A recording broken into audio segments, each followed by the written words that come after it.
Le Buzz Room Service. À côté de chez vous, il y a forcément quelqu'un qui fait le buzz. Oh, Totem, le look de motard, tu vas trop bien. T'as vu ça un peu? Ah ouais, la classe. Dis donc, ça m'inspire. Allez, je me lance.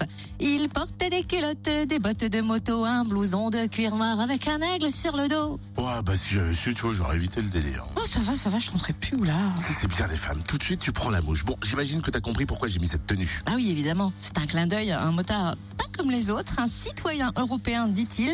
Patrick Mich. Ingénieur territorial de profession et conseiller municipal adjoint à Courland qui s'apprête à traverser 18 pays européens à moto. Départ lundi pour un voyage de 50 jours. Première étape, l'Irlande. Qu'est-ce qui a motivé cette expédition peu commune? Patrick Mich nous l'explique. Bonjour. Bonjour Cynthia. Alors vous vous êtes lancé un défi, partir 50 jours à moto à travers l'Europe. Pourquoi ce projet? Comment est née cette idée folle? Oui, c'est un défi, mais c'est surtout avant tout une envie, quoi.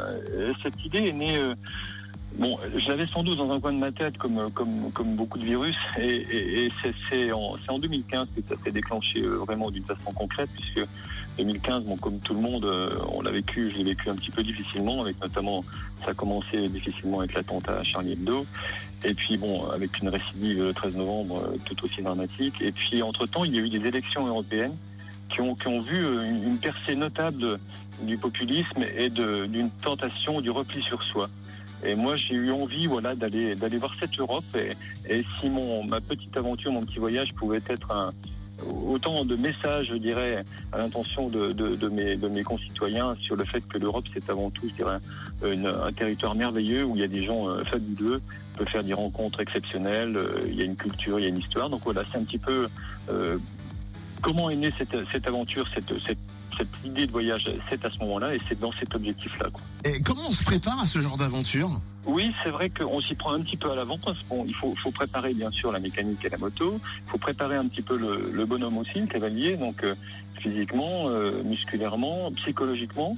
Après, je dirais que sur un continent comme l'Europe, ça reste quand même une aventure tout à fait à la portée de tous, parce que bon, on est quand même dans des régions où on trouve facilement pour se coucher, pour se nourrir, voilà. Après, il y a quand même une cinquantaine de jours, presque 2 mois où je ne vais pas parler français, donc ça fera du bien à mon anglais. Mais voilà, je dirais que les contraintes matérielles, physiques sont assez facilement surmontables.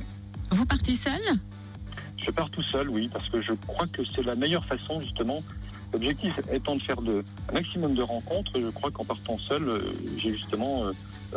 j'aurai beaucoup plus l'occasion d'aller à la rencontre des autres, et les autres viendront plus spontanément vers moi également. Est-ce qu'il y a eu une planification des villes dans lesquelles vous voulez aller ou tout est à l'arrache? Alors j'ai planifié, donc j'ai fait j'ai pris une carte de l'Europe et j'ai dit voilà, j'ai ciblé l'Europe du Nord. Peut-être qu'un jour je ferai une boucle sud, j'en ai l'envie déjà, si tout se passe bien. Donc j'ai ciblé l'Europe du Nord et puis j'ai fait des étapes, je dirais, raisonnables pour me permettre déjà de ne pas être, saturé de routes moto et d'être un peu trop fatigué, et puis également de partir à la découverte du territoire. Donc c'est en mettant des étapes, donc en tirant des traits de 200-300 km, voilà, j'avais des jalons qui étaient posés, et puis j'avais quand même des préférences. Donc je voulais attaquer par l'Irlande et puis après monter par l'Écosse. Donc pour moi c'était deux portes d'entrée essentielles sur l'Europe.